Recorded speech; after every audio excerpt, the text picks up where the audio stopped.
नर्मदे हर। नर्मदे हर। आप माता जी अंजलि कलशकर जी पुणे से हैं।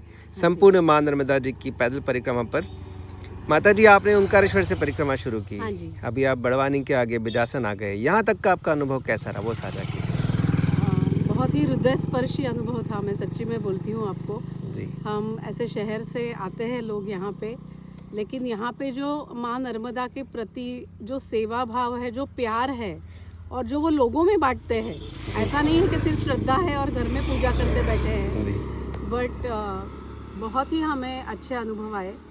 जहाँ जहाँ पे हम गए वहाँ पे बहुत अच्छी सेवाएं हमें मिली जी। बहुत अच्छे मन के लोग थे जी। मैं एक अनुभव शेयर करना चाहती हूँ। परसों हम हम धीरे धीरे चल रहे हैं,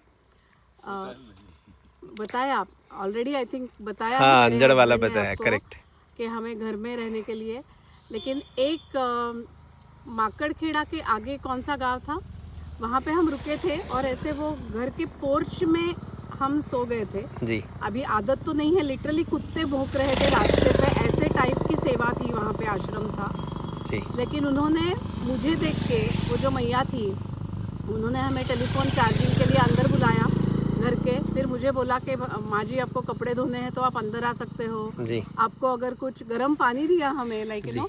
सो लोग यहाँ पे बहुत ही लगाव से परिक्रमा वासियों की सेवा करते हैं।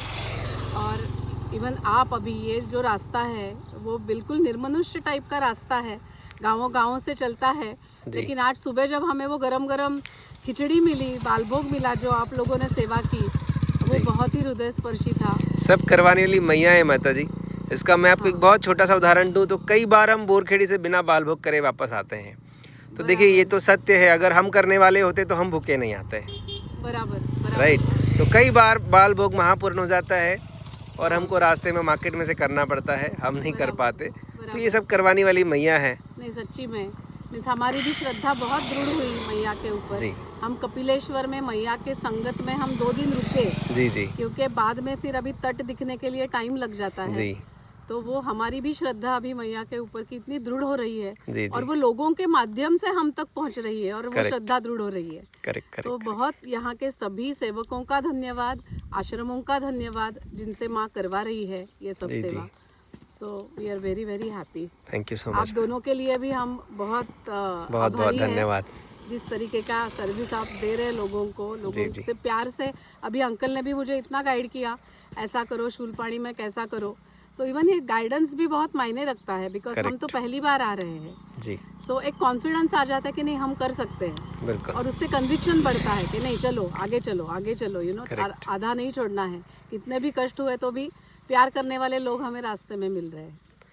एक परिक्रमावासी राजस्थान के मुझे मिले थे, वो परिक्रमा पर थे। जब भवती में अभी आपने जो कष्ट वाला शब्द यूज़ किया तो उसके ऊपर उन्होंने एक बात कही कि कष्ट है लेकिन दुख नहीं है। बराबर बराबर।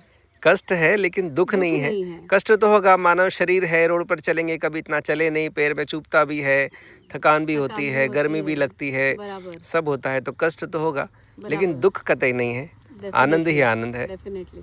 एक ऐसे ही बाबा जी मिले थे पीछे, तो उन्होंने मुझे बहुत सर्दी खांसी हुई थी पहले ही 3-4 दिन में, और आपको पता है घर छोड़ के जब आ जाते हैं तो ऐसा लगता है कि आदत नहीं रहती चीज़ों की। करेक्ट। तो कि हम क्या कर रहे हैं, लाइक यू नो, ऐसा लग रहा था।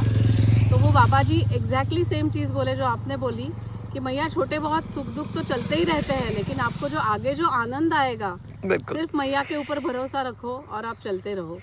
तो उससे भी हम लोगों को इतना हौसला मिला, फिर हमने सोचा कि अभी कभी नहीं ऐसी बात मन में लाएंगे कि हमने सच में सही चीज़ कर रहे हैं या नहीं कर रहे, ऐसी बात फिर से हमारे मन में कभी नहीं आई उसके बाद। बिल्कुल बिल्कुल। चलिए, माँ नर्मदा मैया आपकी परिक्रमा निर्विघ्न संपन्न करे, यही कामना के साथ। माँ नर्मदे हर। नर्मदे हर। नर्मदे